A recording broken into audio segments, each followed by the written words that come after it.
You don't. They can't get you.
Shit, can you hear me now? Oh, nah. Oh, now I'm talking to the dude, man, on my stream.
Man, it's quiet Friday night.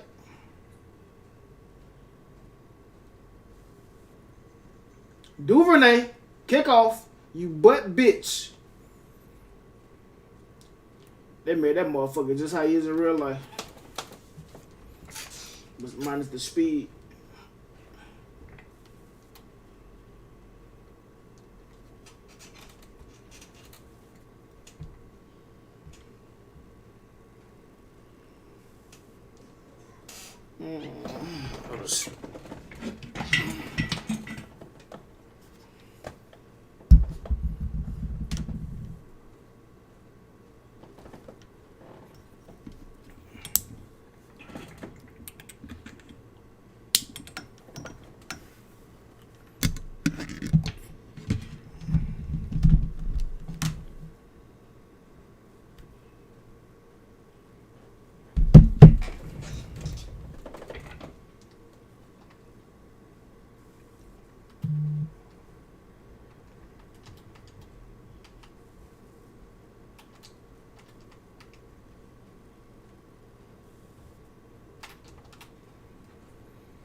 Bro, oh wow, hold on. Wow, hold on. I like that shit. That's the same time he did that shit.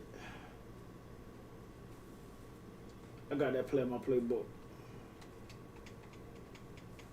I gotta use that shit on her. I got that play in my playbook. For some reason, that motherfucker, the Marcus Robinson, 88 speed, get behind my damn defense on that play.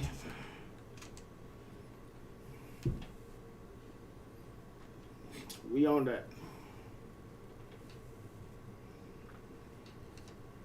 Can we get another kickoff?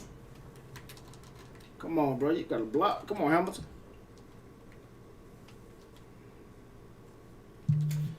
Man.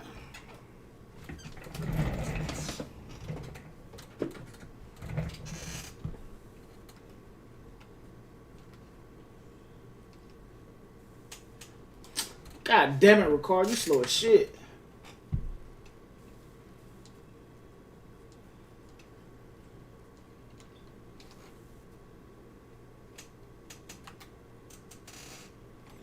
Man, unnecessary roughness, dog.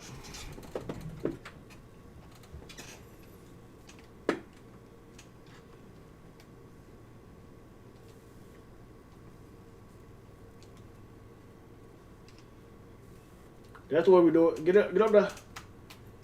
That's the way we do it. Yes, sir. Yep, that's the way we do it. No, come on. That's the way we do it now. Come on.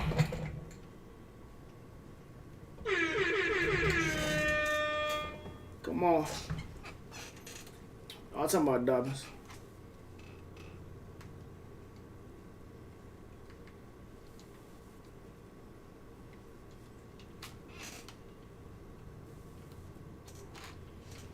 God damn it. You gotta pay attention to the time. Gotta pay attention to the goddamn time.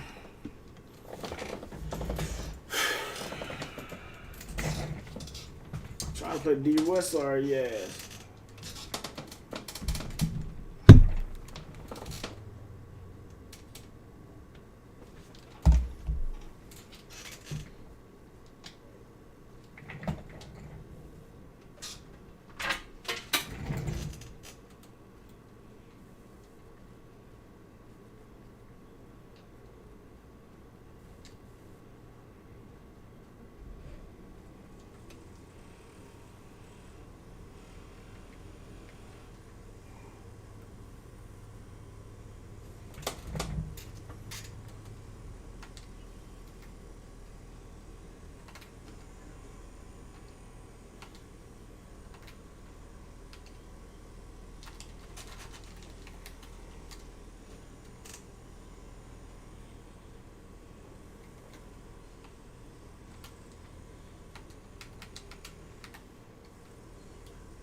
Nah, bitch.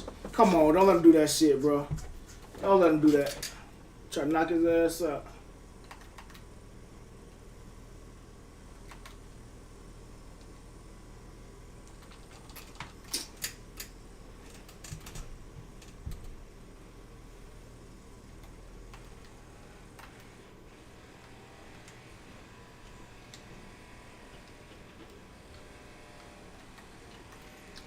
Come on now, he need to fumble that shit.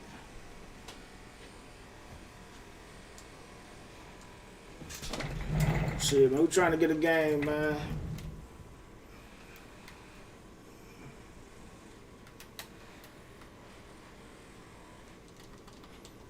Alright, that was a nice move.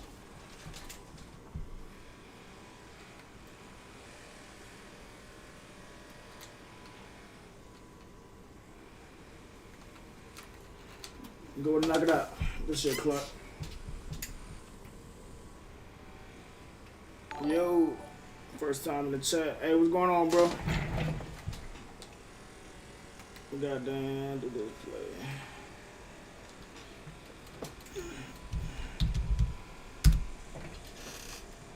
What's the outside? Nope. Oh no, shit. Same play. Same play.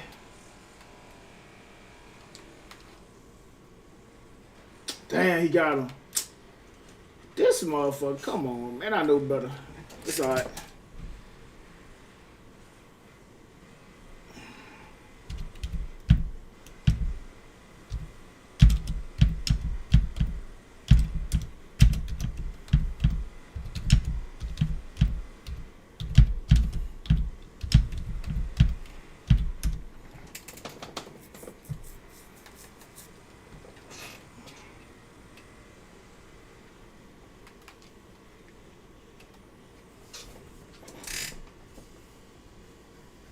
What is it?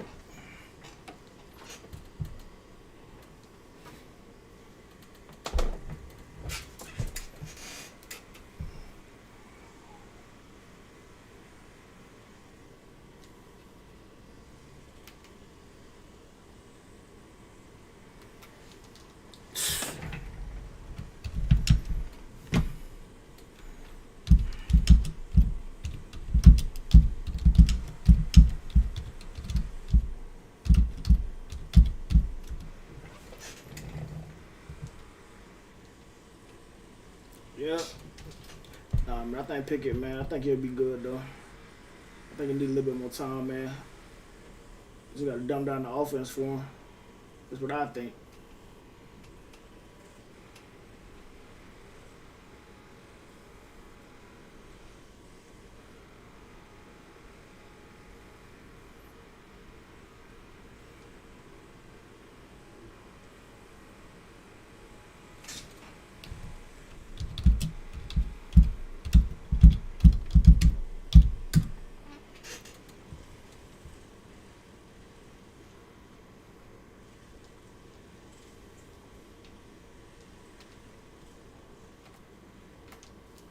You fat motherfucker. Come on now.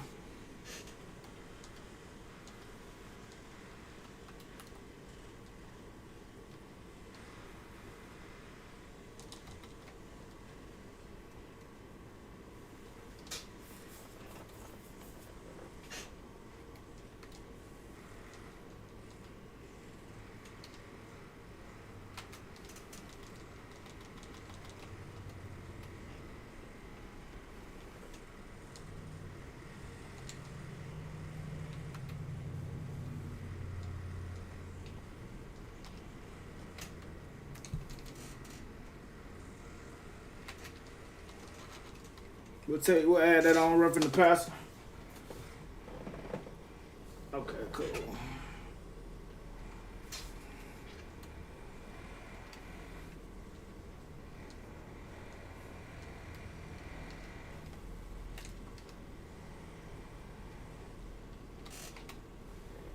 We're gonna take what he give us.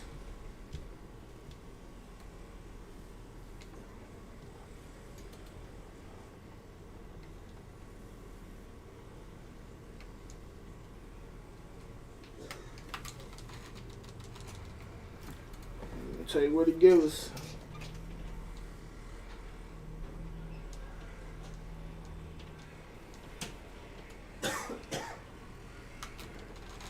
Come on, big boy.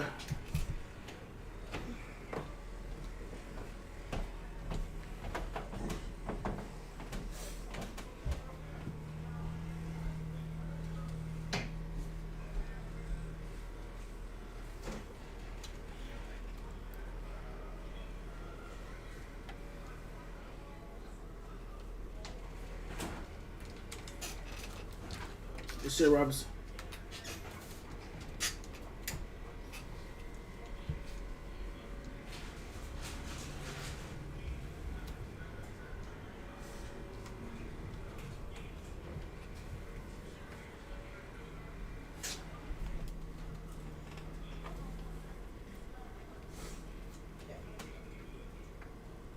Huh?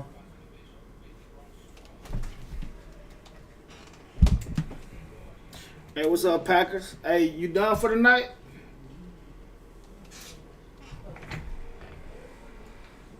Huh?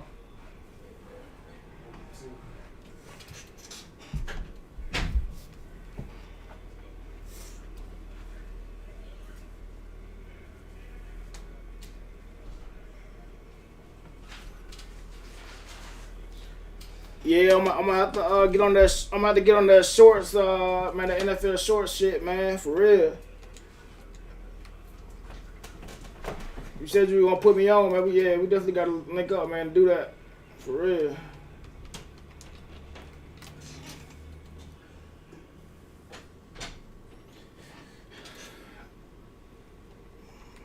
Hell yeah.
Sir, oh wait.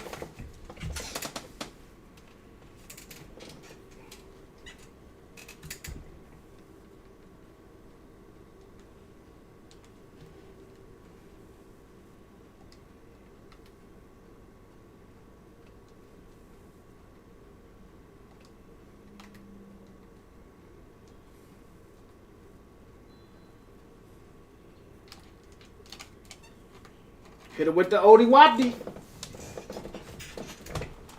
You be chasing it.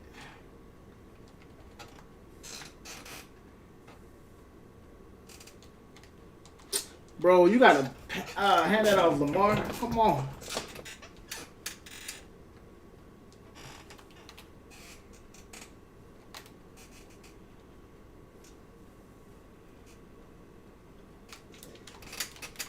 Give me that. That Mark Andrews.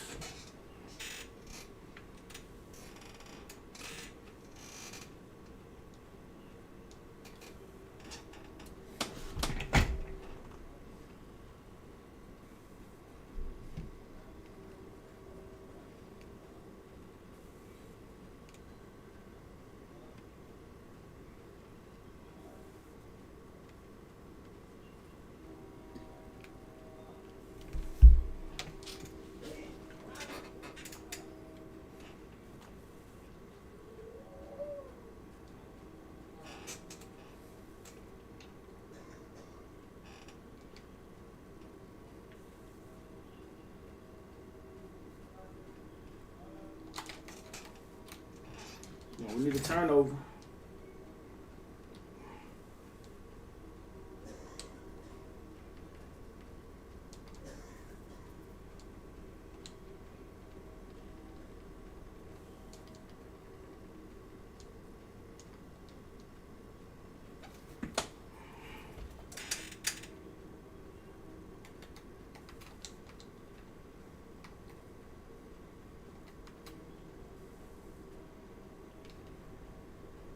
Give me that, dumbass. Yes, sir. That's the way you come back, goddamn 21 down, bitch.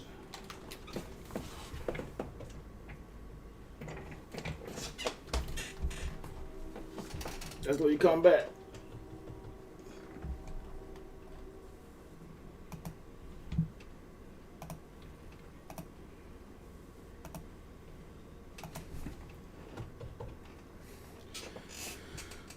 I gotta get this shit, get my shit right.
Good shit, Clark.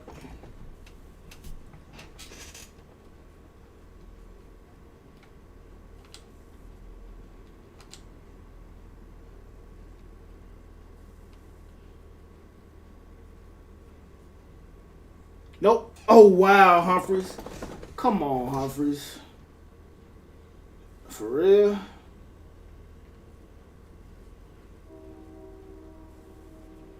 What the fuck was that?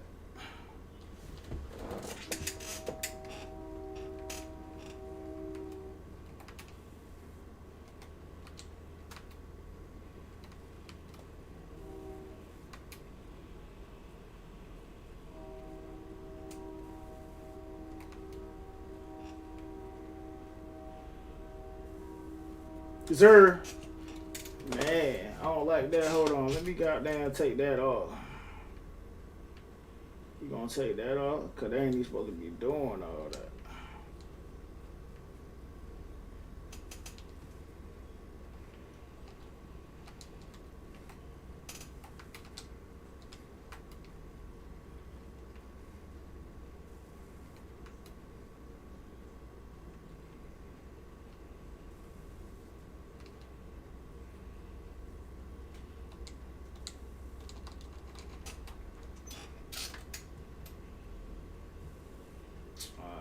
We on that.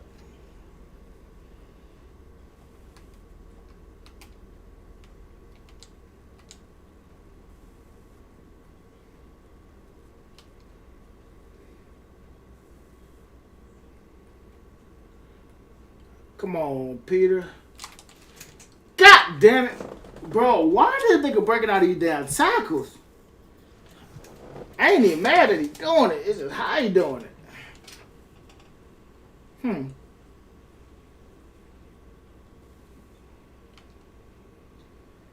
So that's just something he do. He did that shit on multiple occasions.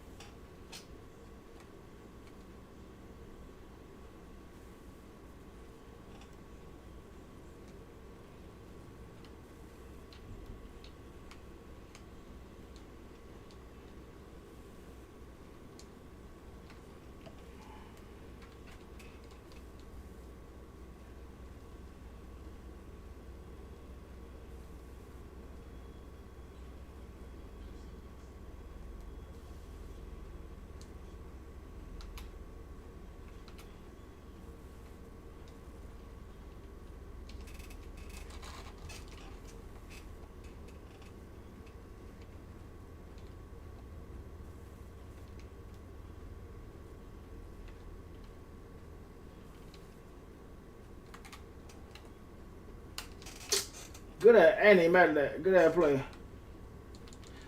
Good play. I ain't even mad at that because I floated that shit up there. He wouldn't have got that. Good at play.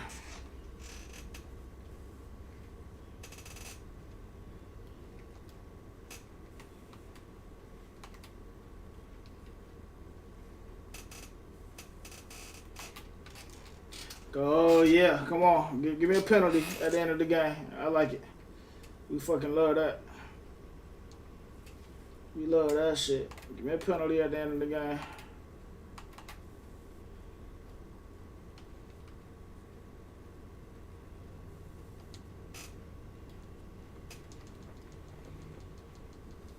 Come on, we gotta contain, dog.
Man, that nigga goddamn stop. That nigga Faber, goddamn.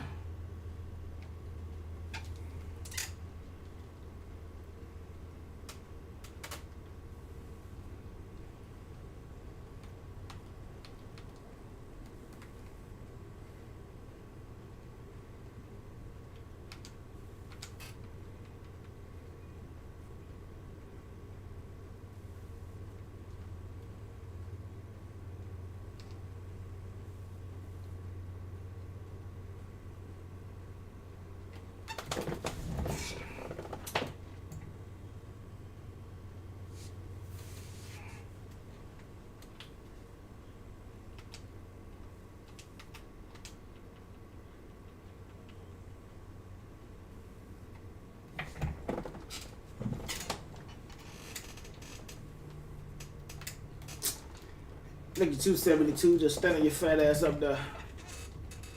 Got a block, dog.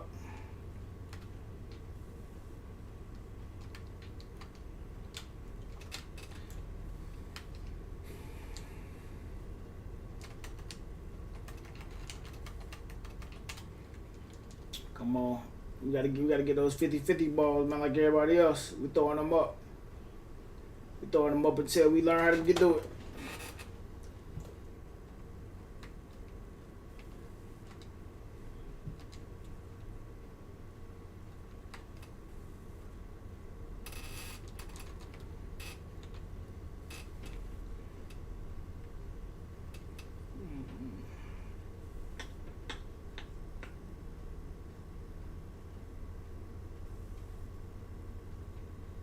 I'm about to get on this mutt shit after this.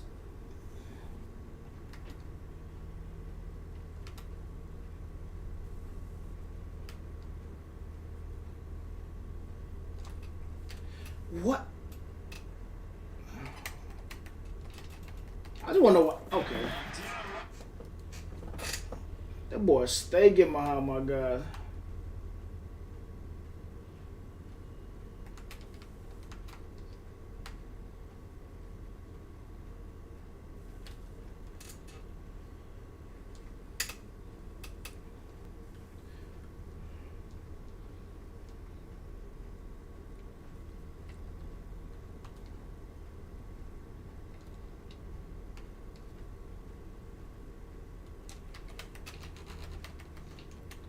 Good, we try to strip the ball. Good game. Hey man, y'all trying to get a game, man. Shit, drop a like, man, subscribe, follow, all of that. We can run before I get on this mutt. Or we can play mutt.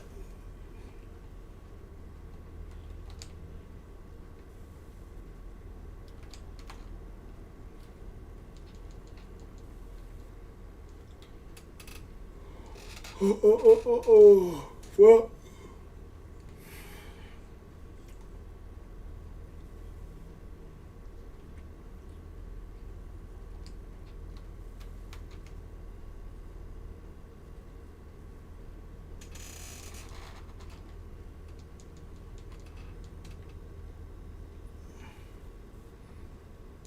I ain't really going to the playbook either. Cover 4.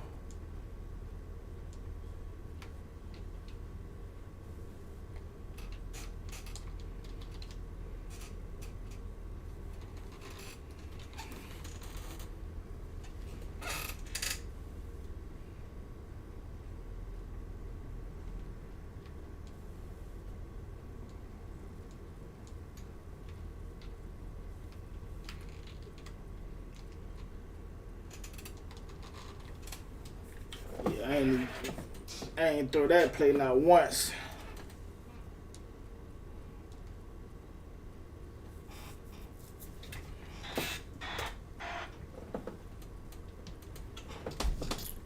Let's see.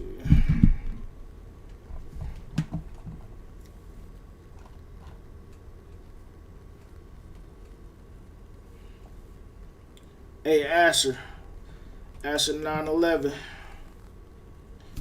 Hey, do you play?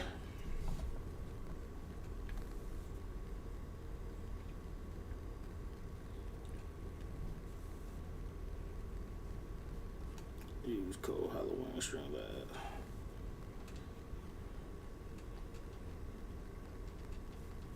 Matter of fact, hold on, I'm about to see if she on Call of Duty. Hold on 1 second.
Should y'all sleep at?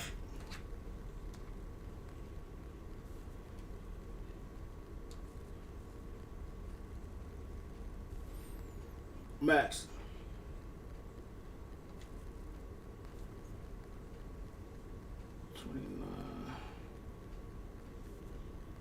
Bro, we still ain't advanced, bro.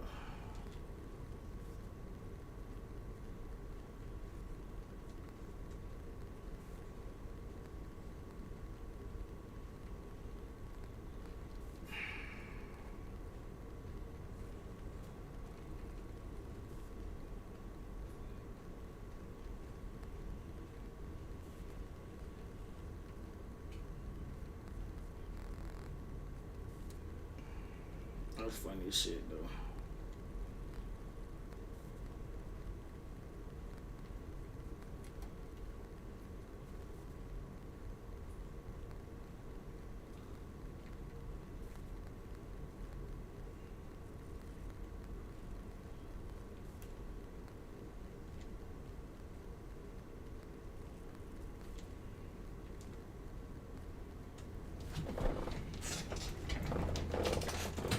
I don't fucking that shit.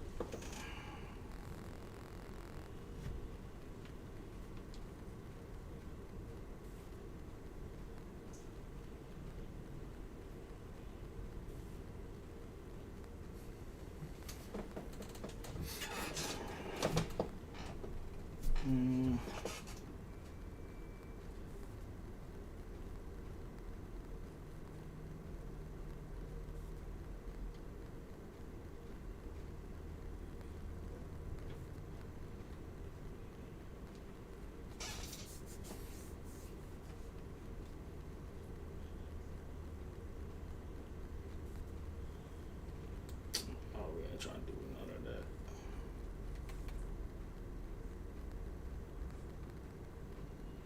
$87. Shit, fuck it. See what we get.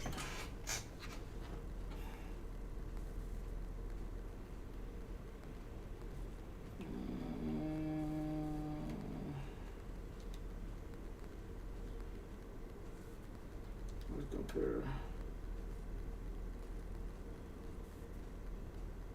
Man, y'all motherfucker about the same, and you slower than Julius Peppers. Bro, how your overall? Shit, we gonna get you on the field.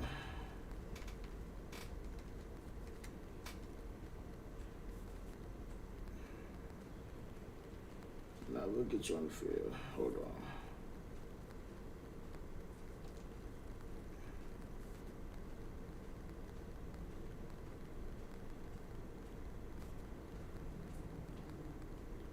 See what we gotta do to get him on the goddamn field, man.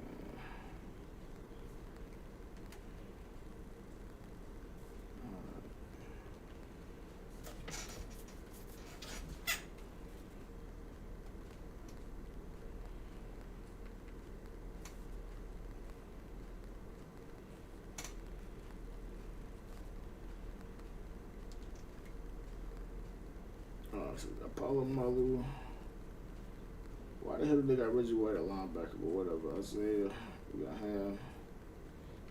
We got Cam. We got him. We got Judah. We got Strahan. Alright. Peppers. Night Train. Arebus. Alright.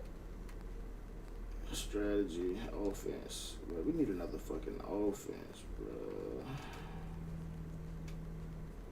We're gonna do that. Defense, I'm good with that. I'm good with that.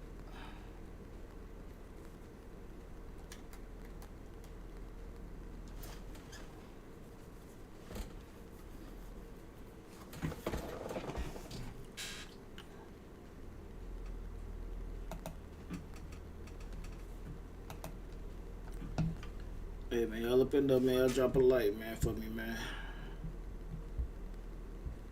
Go drop a like for your boy.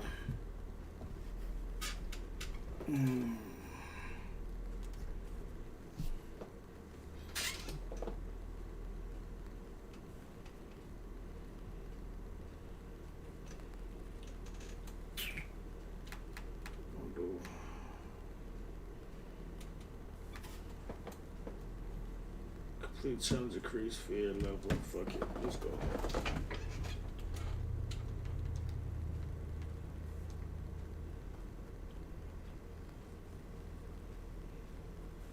Score touchdown in 5 plays.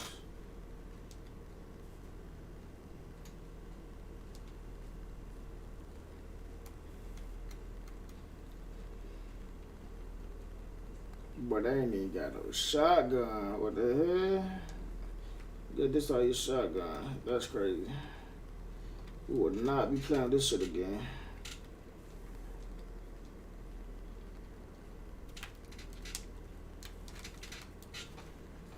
He dropped the shit.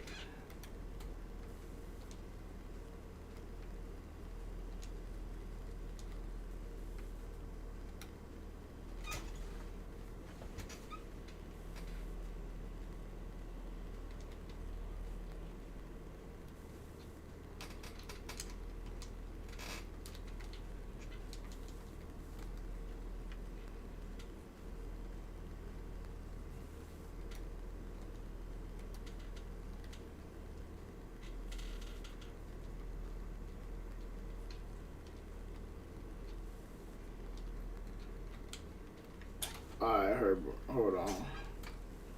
Yeah, we go back to our old playbook. I cannot work like that without shotgun.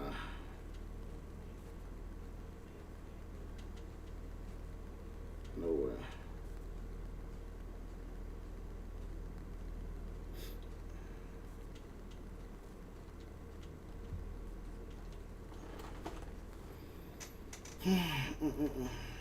No way.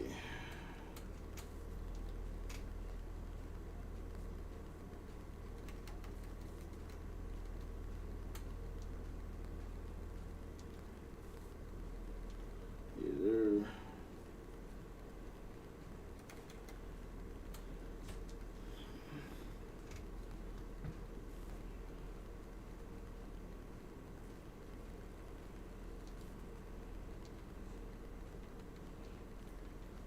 I'm not trying to with that shit.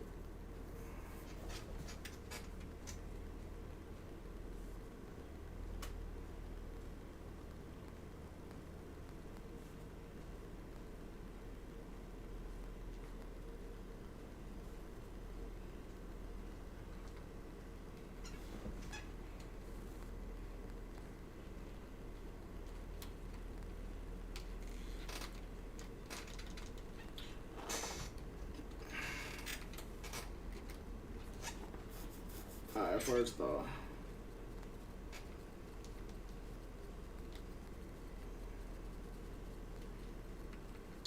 First off, they fucking me up. Hold on now.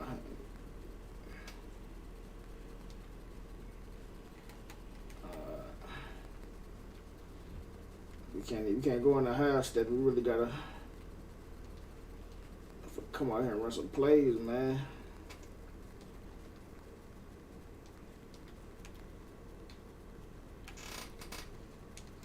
Gotta run some plays out here, man, for real. Hold on now.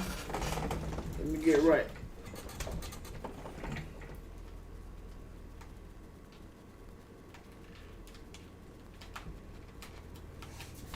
Hold on. We gotta run some plays.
Give me that fumble.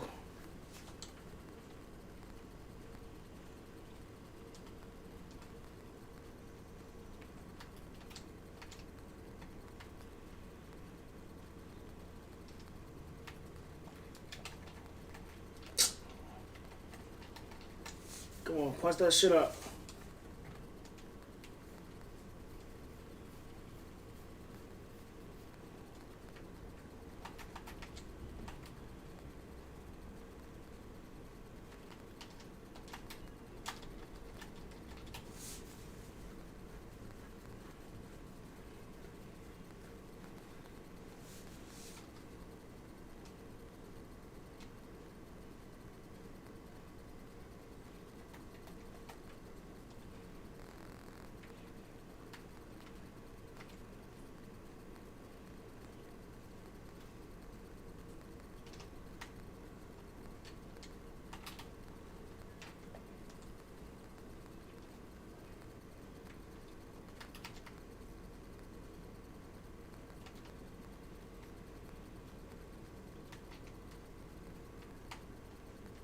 Yep, we sending that shit.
Here we so goddamn slow.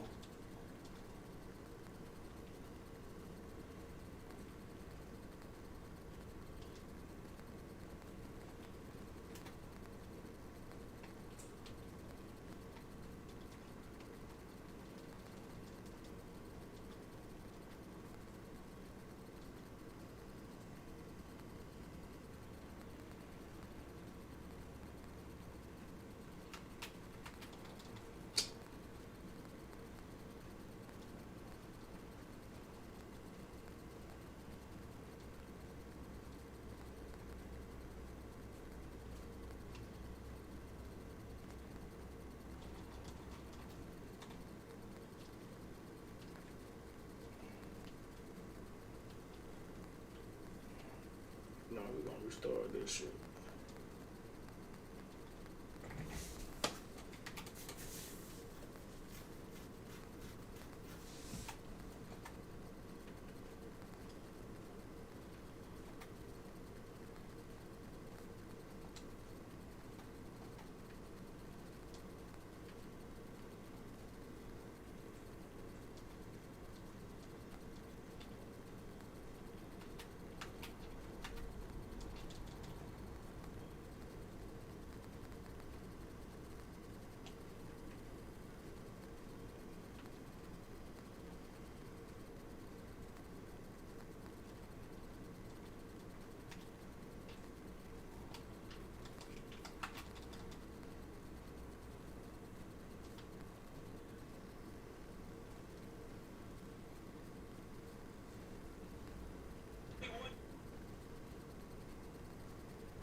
Nicely done. Another one up, another one down. Finding and keep racking up those wins.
Come on, bro.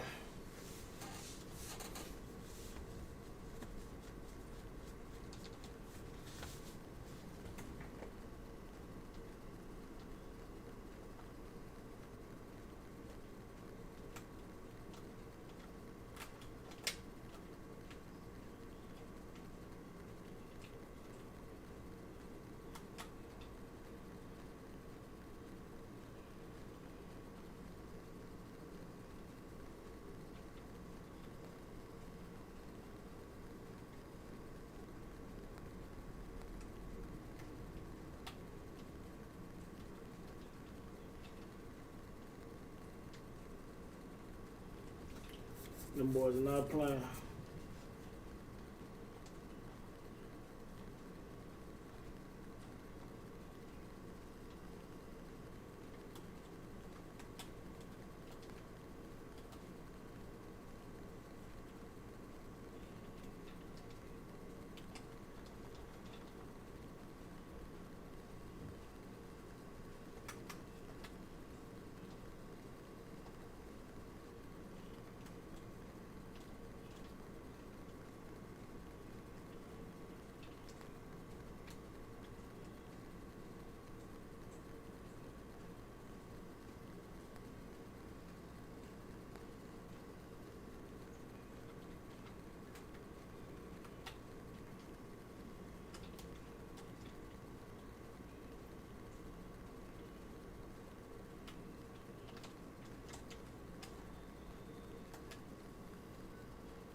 Hey, what's going on, man?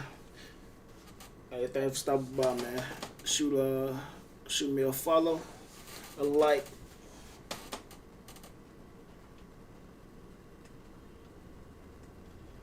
What this shit say?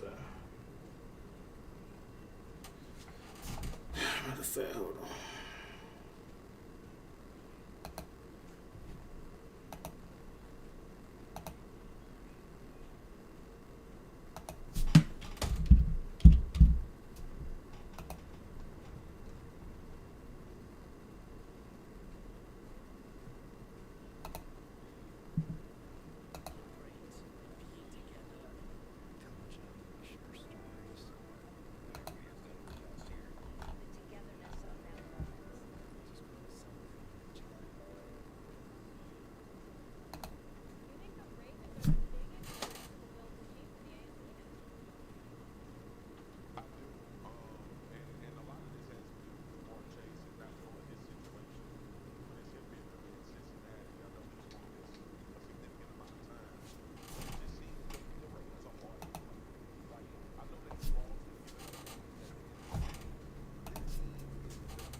obviously, the last couple of weeks, and we wish him the best. But I'd like to change the focus to Lamar Jackson.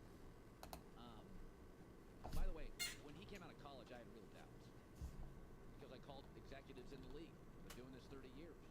Like people doing this 30 years, and I have connections around, and they said, I got my doubts, so I did. But I'm not stubborn. A lot of people are. When you go to a gym, and you should go to a gym, you should work out at home, a gym, walk on a trail. You 99% of the people that go to a gym will never be Mr. Universe. And they know it. They don't even want abs. But it's a better life. You feel better, things digest better, you'll be better in life later. You drive to work feeling a little healthier. You know when you go to the gym, you don't have to be Mr. Universe. But it's better. Less chance of having a chaotic physical issue later in life. For the Lamar Jackson critics who say this, he's not that. He'll never win a Super Bowl. That's my favorite. Sure? All right. I didn't know you could see into the future. A lot of great ones. Dan Marino never won a Super Bowl. Aaron's only got one, and he ain't close now. So I'm going to hold off on saying Lamar's not going to win a Super Bowl. If that's your big punch, you don't have much of a punch. But like regularly working out, when Lamar Jackson's your quarterback, you're in better shape. You're going to avoid a lot of crisis. It's going to be better driving to work as a coach and a general manager and a scout and a wide receiver. Lamar Jackson is 41-15 in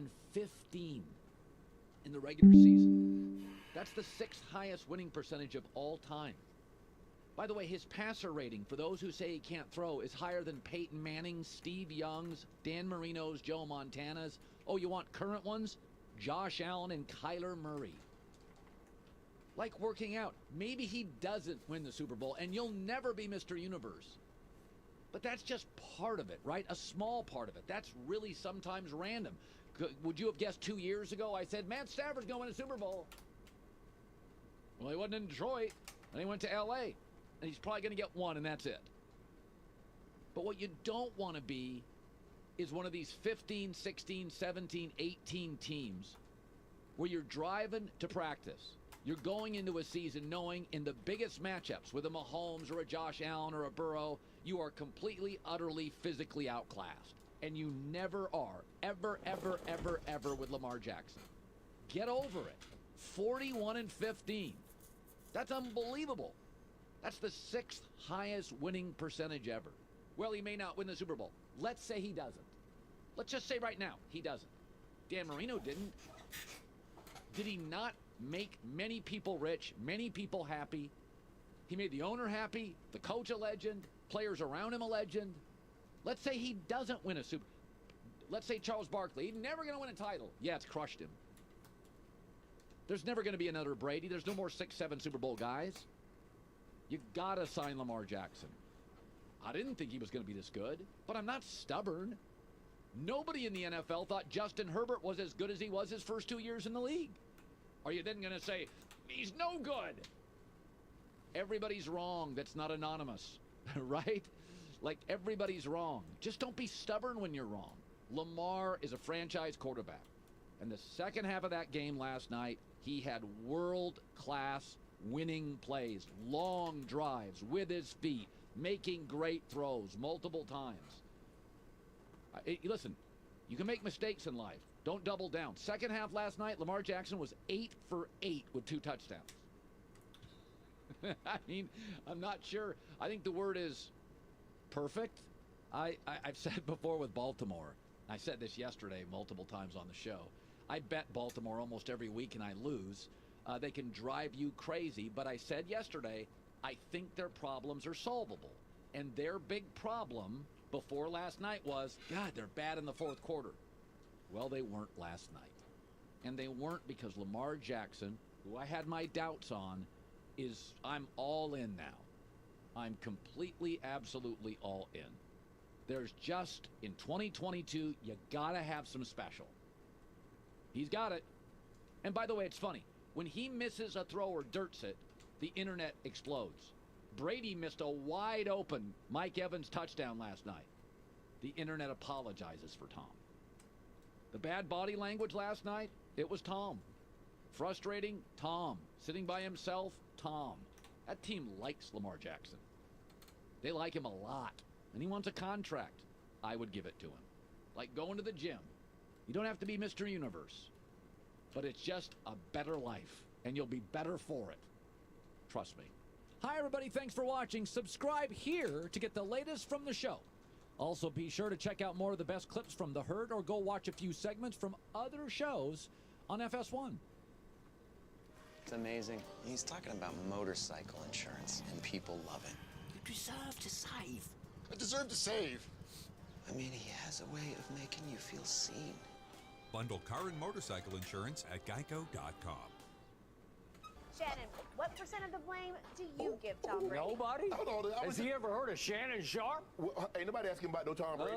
Why he say ain't nobody pointing the finger at Tom Brady? When I'm sure somebody asked him. When somebody tell you ain't nobody pointing the finger at, you know who? Yeah. They say who you point the finger at. Yeah, well, you should point the finger at the guy who won a Super Bowl ring for Mike Evans. That guy, yeah. Mike Evans helped it. You know what, Skip? I was going to be real ugly today, but I'm feeling really generous. I kind of feel bad for him. And so, you know what? I wanted to give him a big old chunk of this pie, blame pie, that I was serving up today. But I'm not going to do that. I'm only going to give Tom Brady 70% of the blame for last night. That's noble of you. I had him at 95, so you keep on talking, I'm going to go back up. But I wouldn't do it. Talk. As much credit as Tom would got had they won that ball game, I'm not going to put the blame. Because the second half, that defense was as bad as I've ever seen them. They gave up 204 rush yards. Lamar Jackson was 8 of 8 in the second half, 94 yards, and a couple of passing touchdowns. 42 yards rush and 2 touchdowns passing. But Skip, I think Tom is that you see as the game starts to go, he gets more and more frustrated, and he's starting to morph into that path with Aaron Rodgers. Everything is, what are we doing? And everything is he's exasperated. He's so frustrated because he's never been in a situation like this in over 20 years, where there's like seemingly nothing goes right. But Skip, I mean, Tom is not playing well. And then as my producer was telling me that last night that when let's get a couple of those throws. The one to Kyle Brady. They said Kyle Brady had lost a step. Tom Brady just flat missed the man. Ain't no step. Maybe he thought he could run. Look at Skip. No, Skip, come on. Come on now. See, that's what y'all do. Instead of saying Tom missed that throw, now I put that on Mike Evans because Mike Evans fooled him. That's a skinny Skip. That's a bang. When his back foot hit, he's like, come on, you can't do me like that. You can't do all this. I'm going in, I'm going out. And what did Brady do? What do you do? He should have done that. Yep. That's on Mike Evans. That was on Mike Evans. But that to Kyle Brady, and then he skipped one to a 7 route. But I think he's thinking that Mike Evans is going to sit that down in the hole. But Skip, how many passes did I think I told you last night? I said he's going to throw at least 45 to 50. No, he won't throw that many, 45 to 50. Did you tell me, did you predict he's going to throw for 325? I said 325 yards? Hold on. I don't remember that. I said 300. Oh, okay. I don't remember 300. Yeah, because over-under. 250. No, you said 250. The over-under was 275. I said he's going over because he's going to have more. He's going to throw the ball 45 times. He threw it 44. Damn, Shannon. You're getting really good at picking predictions. Well, you know you some Tom Brady. I do. You said he's washed for 6 straight years. Hold on. Last year, do you know Tom Brady has thrown the second most passes of his career through 8 games? He threw 340 attempts so far this year. He threw 343 last year at this time. What would you do? Hand it to playoff Lenny? Can I talk? Can I talk? I just want to finish up my. Tell me when it's my turn. It's not your turn just yet. Last year the difference was they was averaging 32 points a game. Yep. This year they're averaging 18. Yeah. Did you know Tom Brady had thrown 25 touchdown passes through 8 games last year? He's got 9 now. But Tom Brady is playing the same. Let that sink in. He's 16 fewer touchdowns in the same amount of games. But people want to tell you he's playing the exact same as he played last year. On 4th down, 3rd down, 4-13 again. Now, I remember a situation in the AFC Championship game. He was, 3 of 10. Have you ever seen that before in your life? Well, have you? 4-13 last night. Did you know they're 27th and 3rd down conversion right now, Skip? 37 to 107. They're 29th in red zone touchdown scoring. That's on your quarterback. They don't blame that on the offensive line. They don't blame that. That's the quarterback. Because when it's clicking, he gets all the credit. But last night, Lamar Jackson, when Lamar Jackson plays like this, Lamar Jackson is a top 5 quarterback. They came out because in the first half, they couldn't decide, are we going to try and run it or are we going to try and throw it? And John Harbaugh told the offensive coordinator to hell with that. Run that football. And boy, did they ever. And then when they decided to throw it, Lamar picked them apart. He didn't have to throw much. Skip. Why would you even need to throw if you can get 5, 10, 15 yards a clip? All I know is this here. You guys you got 10-3. First 2 possessions, you get 10 points. And then you go punt, punt, punt. And then you start the second half. Punt, punt. What was the halftime score? I'm going to tell me. Yeah. Huh. What was the score? Interesting. So that was granted. You should have had more than that. So why would you punt, punt, punt? Wow. You had a punt, 10-3. punt, punt, but you're up 10-3 at halftime. Interesting. I'm just trying to figure out why you go and punt, punt, punt if you got to go. If you got to go and he's playing the equivalent of what he played last year when he was voted #1 by his peers, when he was voted #1, when he was the #1 graded quarterback by Pro Football Focus. He was. If that's the case, why are you going punt, punt, punt after you go up 10-3? Well, the Ravens did come in leading the league in takeaways, defensive takeaways, so they're pretty good on defense. The defense didn't take it away. The defense didn't take it away. That was a special teams takeaway. So I don't know. Oh, now all of a sudden they're very good. What about those fourth quarter leads? They're one of 3 teams since the merger to lead out by double digits in all 8 games. They're 5-3. The other team with the Patriots in 15 and 19, they were 8-0. So don't give them that all of a sudden they're the 85 Bears, the Ravens defense. No, but for the first 3 quarters of the games they had played, they were 3rd in point differential in the league. That's pretty great. And where are they in the fourth quarter in point differential? Okay, so they're a troubled football team. And then Tom Brady, the great comeback guy. Okay, there you go. Have it right there. You should have took off. All I'm saying is this: Tom Brady is 70% responsible last night because you know why? Because he cannot elevate like he once could. Tom Brady is not playing the same. He's not the same quarterback. And I don't know why you just won't say it. So I'm going to ask the Hall of Famer, who is Shannon Sharp, because I'm not in the Hall of Fame. Is he washed? Should he go home? See what you do. See what you try to do. I don't do anything. I ask you to have some guts. Have the courage of your convictions. I'm about to. And when you hand the ball off, I'm going to run over you with it. Okay, I just want you to do this. Stop trying to get me to say what he's done. Talk about the first 8 games. Because you won't say he's done because you know he's not. Talk about last night. Yeah. Talk about last night. You know he's not. On the record, he knows he's not done. 9 touchdowns. All right, what did I tell you yesterday? I told you the Baltimore Ravens are a much better football team right here, right now, than the Tampa Bay Succaneers because they have turned back into the pre-Brady Succaneers. The Buccaneers are now a bad football team, decimated by key injuries, a team that has lost its confidence on both sides of the ball and lost its way on both sides of the football. What was the trademark? What was the calling card of the Super Bowl winning Buccaneers in the pandemic year that Tom Brady turned them completely around? The calling card was, we stop the run. Nobody runs on the Buccaneers. Am I right, Hall of Famer? Nobody. What has happened in the last 2 games? The Carolina freaking Panthers ran them off the field. And last night, to your point, they gave up 231 rush yards. Meanwhile, back at the ranch, can they run a lick? No, they are dead last in running the football. So help me out. This is as basic a what. Any other questions about your loan with Navy Federal Credit Union? All good. I can't imagine where I'd be without you guys.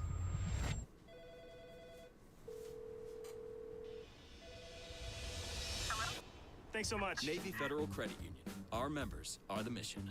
101 football as I can give you. I can hand you this across the table. If you have no chance of stopping the run and you can't run a lick on offense, you are going to lose a whole bunch of football games no matter who your quarterback is. I'm here right here, right now. 25-year-old Tom Brady could not rise above this football team. He would have no chance because the only kind of quarterback that would have a prayer with a team that's playing like this is a scrambling, rambling, gambling quarterback who would take a lot of chances, maybe make a play or 2 here or there. That is the antithesis of who Tom Brady was at 25 and what he is at 45. He is not turning the ball over, which keeps them in every game, but he is not trying enough crazy passes to pull things off. He had a couple last night. I'm going to get to those pretty quickly. But the point is, look what Baltimore did to this defense, Todd Bowles' defense. I was ashamed for them last night because, to your point, Baltimore comes out in the first half and they say, well, They don't have Antoine Winfield. He's their heart and soul, their quarterback of their secondary. They don't have their best corner, who is Carlton Davis. They don't have their slot corner, who is Sean Murphy-Bunting. And so what do the Ravens do? Greg Roman just says, let's just throw it on them. Let's throw a party tonight on Thursday Night Football. And right away, what happens? Lamar loses his favorite target, Mark Andrews, right? Yep. And then he loses his best wide receiver, Bateman. Yep. So he doesn't have it. And at halftime, they go in and say, what the hell? We can't throw it on them. Now we don't have our two best receivers. How about we just run it down their throats? And to your point, they come out in the second half and run them off the field. They go for 204 yards in a half. If you go the math, half to half, that would have been 400 and X number of yards, right? I mean, who runs for 400 yards? And that's the kind of pace that they were on in the second half. And then look at time of possession, because they just ran at will. All of a sudden, I look up and, wait a second, is this possible? That time of possession is 38 minutes for Lamar and 22 minutes for Tom Brady? This just keeps happening and happening and happening. Let me ask you a question. Well, how long do you think you're supposed to punt the ball, hold the ball if you go 3 and out, 3 and out, 3 and out, 3 and out, 3 and out 5 times in a row? Yeah, but you can't get it back at all. Your defense can't stop them why at you all in giving the it up, second then? half. Why are you giving it to him? Okay, so let's just look at here's the crux of this game was, to your point, you have 3 drives, Tom Brady does, and you get it 1st and 10 at the 11, then you get it 1st and 10 at the 13, and you get it 1st and goal at the 9. And all 3 of those drives result in 3, 3, and 3 points. Yeah. So that's, instead of scoring 21 points on 3 trips into the red zone, you come away with 9. That's on Brady. You didn't get shut out because he didn't throw an end zone interception. Right. He didn't commit the He Cardinal sin. He should have. Peters dropped it. Okay. Well, which one? Well, you just blame Mike Evans for that. But that would have been an interception. Okay, well, whose fault would that have been? Help me out. Whose fault would that have been? Mike Evans. Thank you very much. Mike did freeze the quarterback. I'm going to show you the epitome of what happened last night to Tom Brady. This is what's happening to the Buccaneers. This is part and this is part parcel. This is the microcosm of their season. If we could see this. The first play is, this is early in the fourth quarter. It's 2nd and 10 at the 36. Could we see what he does with Mike Evans, the aforementioned? He drops back and, wait a second, that looks like, boy, that was a sweet throw, wasn't it? Mike Evans did a great job of stacking Marlon Humphrey. Yes, started on the inside route, go right. He walled him right off. And Brady made, okay, now we go to that's the play that you said. This is the next play. And then this is the play to... Come on. Okay, do you realize who Kyle Rudolph is? Yeah. Okay, and that's the 3rd play. All right, so, okay, those are 3 straight plays. So the first throw, you'd say, boy, that kind of looks like vintage Tom Brady, doesn't it, right? The go ball to Mike Evans, All right, let's look at what Kyle Rudolph was supposed to be. Obviously, there's no Gronk. There's obviously no AB. They tried little Cole Beasley to make him an Edelman Amendola. He went right home. He couldn't hack it. All of a sudden, it's Mike Evans or bust, because to me, Chris Godwin looks about as quote-unquote washed right now, as shell of self, as Tom Brady does. So all of a sudden, and by the way, there was a Julio sighting last night, and you want to talk about shell of self? I'm like, is that Julio Jones? What? Okay, something's bothering him. So again, it's deficient. Okay, let's look at Kyle Rudolph. They signed him to take up some of the Gronk slack because he's made 2 Pro Bowls in his career. That was a long time ago. Yeah, it was a long time. The last one was 2017, so that's 5 years ago he made a Pro Bowl. Okay, look at what he's done so far this year. He's only been dressed for 3 of their games, and he's been thrown 3 balls and caught 2 of them going into last night. Right. And then all of a sudden, in a quote-unquote turning point game, at a turning point moment when you're down 17-10 early in the fourth quarter, so obviously you're still in the game. If you cash there, it's a tie ball game. So you had just hit Mike Evans with the big throw, and then Tom comes up throwing to a guy he clearly didn't trust, because it's on Tom, I'm sure, to say, I just don't love him. I don't feel him. I don't have any rapport. I don't have any chemistry with him, and that's on Tom. I give you, this was a pathetic throw, because to Kyle Rudolph's credit, he actually broke open. He broke open, if we can see it one more time. And Tom just misses him bad, like completely misses him. It's a touchdown that you have to convert. This is just ABC football. That throw has to be made. And Tom knew it because Tom pointed at himself and said, my bad. He pointed at himself and said, my bad. Okay, so that's the 2nd straight play that is epitome of what was happening last night. And then the 3rd straight play is the one to Mike Evans at the goal line. And I have no idea, because you'd think after 3 years together that you would have a little more chemistry than this. And he throws it, Tom loves those low bullets at the goal line where you go down and snag Because it. he tried to protect him from a big hit. Yeah. And Tom is just beside But see, himself. you can't do this. If you look at this right from the backside, Mike Evans, this is film study. Peters jumps inside. Now, if he runs a fade skip or a back shoulder fade, he's dead to right. Dead. But he jumps inside because film study says this is what Mike Evans runs. He runs that bang eight down That is here. true. That is true. He got it. Okay, he got him. So that's part and parcel of what kept happening the whole night. And then we get to the final soiree into the red zone, and they get it all the way down, 1st and goal at the 9. And what happens on 2nd and 6 from the 6? This is 5:17 left, and you're still hanging in the game at this point because it's 24-13. Right. And if we could see the 2nd and 6th throw to Julio, and look what Chuck Clark gets away with doing. He actually grabs a handful of jersey on this play and pulls him back off his route. And Brady actually bolted the pocket to the right. See, he grabbed and held him there. And what does Brady do? As soon as he lets the ball go, he is running to the ref doing the hold sign. He held him. He held him.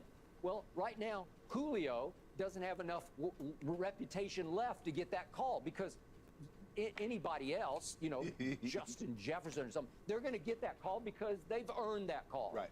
And the ref just looks the other way. And again, if you get it 1st and goal at the 1, I think they're going to cash a touchdown there. Even the Succaneers could cash a touchdown. They definitely right? needed a touchdown on that one. Okay, they needed a touchdown there. Okay, so then what happens? We get to 4th and goal at the 3, and they're going to go for it, which is fine by me because you're better at this point. And what happens? A false start occurs, but why did it happen on this play? What you call it? The clock was running down. The Okay. center. Thank you. The center did not snap it on the count. Brady called for it, and it's a split second late, and so they call Lenny Fournette for. It's the center's fault. Okay, it's the center.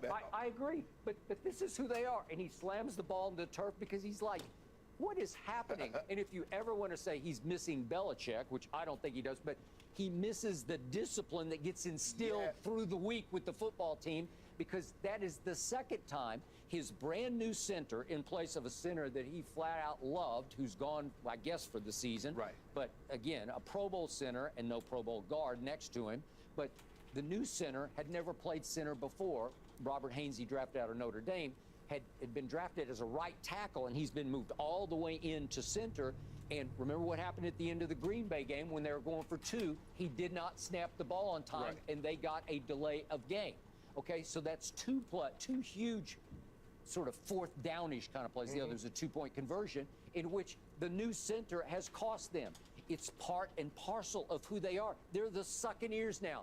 They make big mistakes. And not to mention, maybe the biggest one, how did we watch them start the game at Carolina when they were shoo-ins to win that game? It should have been a cakewalk game against a team that was unloading at that point, right? What happened on the first play of the game? Mike Evans happened. Brady to Mike Evans, and he hits him right in the hands, and he just butterfingers it because it was too easy.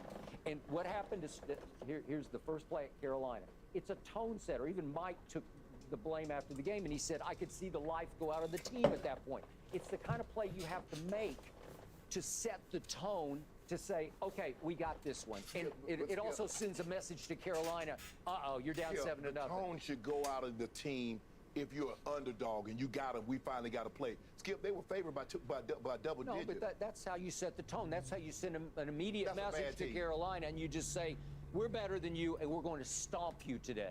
And then what happens last night? They hold Baltimore in the first possession, and here comes a punt, and D. Delaney runs in to Jalen Darden. Just runs into him. If we can see this, it's Succaneer football. It's just, you know and I know, over on the bench, Brady is going, oh, my God. This is not exactly the Patriot way, is it? But guess what happened? The defense held them to 3 points. They did, okay, but you gave them a quick 3, and that's bad enough to me. You just gave them 3 points right there because it's 1st and goal at the 6-yard line. So last night lost. Brady played no part in that. No, I give him 50% because this is a bad football team around him, and I think you would agree. When you get this decimated, and by the way, much of the second half was played without their best pass rusher, Shaq Barrett. I think he tore his Achilles. I'm not sure about that, but everybody was leaning in that direction last night. But what about Lamar playing without his best receiver? Okay, I Mark just said Andrews. that. I Okay, just said Justin that. Bateman. I just said Marlon that. Humphreys went out. Gus Edwards went out. Yeah. I mean, come on. So you make it seem like only Tampa has injuries. Only Tampa lose players throughout the game. That's not true. Tom Brady's not playing. Skip. Tom Brady's not playing well, and it's okay for you to say that. Okay, I give him 50% of the blame because he's surrounded by bad on bad. You know it, and I know Hold on. it. The bad that helped him win a Super Bowl. So now Mike Evans. It's all gone. Is Gronk there? Nope. Is AB there? Oh, no. So I now don't think so. all of a sudden, so is he the GOAT or not? Or is AB the GOAT? Because now you keep wanting all these players. He has to have everything. So you want Tom Brady to have everything on a silver platter, not to work for anything, but he to go. I just want him to have a little bit of speed, a little bit of separation, because how many times last night was he moved off his spot? How many times did you see him have to fade right or fade left before he threw? That's what you got to do. That's how you gotta do move it. Okay, they came into this game, Shannon Sharp, dead last in pass block win rate. And I don't think it went up last night because every time I looked up, somebody was in his face or chasing him around in the pocket. Okay, Skip, well, explain to me.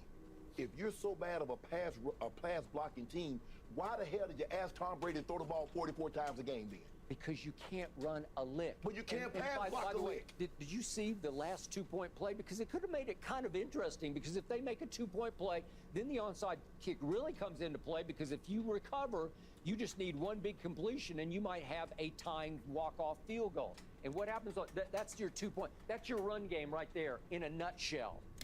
Because it's nutty. It goes nowhere. They can't get a yard. It starts with the line, and you don't have any breakaway backs. Yeah, but this was the same way. I mean, it wasn't like y'all was just running the ball down people's throat when you won the Super Bowl. You wasn't running the ball. I think playoff Lenny was running it down people's throats. Well, maybe you need to wait till you get the playoffs. Okay, well, I saw him on opening night at Dallas. He was running it down my throat. But what did I tell you? I say, Skip, you better be careful, because when you win a Super Bowl, you get a lot of people thinking they're a lot better than we are. You didn't want to listen to me. Oh, they're going to be, Clyde Christensen was running his, we're going to be so much better. Oh, this offense. Oh, this defense.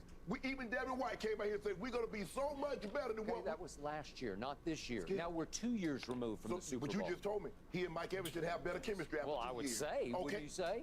Okay. I think you made that point. You made it for me. But for whatever reason, they don't have the chemistry. No, I don't know why. They don't have anything. They look like Ryan Fitzpatrick said on Amazon Prime after the game. It just looks broken. Well, it does. It looks pretty broken to me. What about your quarterback? Is he broken? Well, is he? I don't know. I'm asking you. You tell me. You tell me. What does the number say? Tell me what the numbers say. All right, here's what the number said. Last year, just last year at age 44, he was the #1 graded quarterback in all of pro football. Going into this season, the players in the National Football League voted him the best player in the National Football League. By those standards, by that raised bar, he's playing below, I'm going to give you below average, because too many times that sequence that I showed you happens. Big throw, nice catch, big gain, followed by, what was that? Incomplete. Yesterday's player is not today's player. Well, okay. So he can't rise above this. Why not? I would say he's become mediocre. He the GOAT. Yeah. The GOAT's supposed to rise above that. Okay, That's what you told me. Is he the GOAT? Yeah, he the GOAT. Oh, thank you. You finally acknowledged it. But Skip, what does that got to do with right now? See, that's nothing. What you want. No, absolutely nothing. You keep going back, well, he did this, he did that. We're not taking that away from him. Right now, what is he doing? Okay, if they had the Dallas defense right now, I'd be saying, boy, he's a liability because he's got a... Okay, well, look what they're trying to overcome. You realize they're 23rd versus the run right now? 23rd. You never wanted to give Peyton Manning Belichick's defense. All you did was acknowledge Tom Brady's greatness and how he was beating Peyton Manning. Peyton Manning is the greatest regular season. You never mentioned anything about his defense was substandard. Now, every time Tom Brady goes out there and plays like stir-fried rat poop, you blame somebody else other than him. Was this rat poop last night? Yeah, them empty calorie yards. Really? Empty calories. Everybody saw it. If they scored the 2-point conversion. If. He's the greatest comeback. If a dog had a square butt, he poop blocks. But it's round, so we know how it comes out. Right. Let's zoom out a little, gentlemen. The Bucs have now lost the last 5 out of 6, and the Ravens are on their first win streak of the season. They're in control of the AFC North.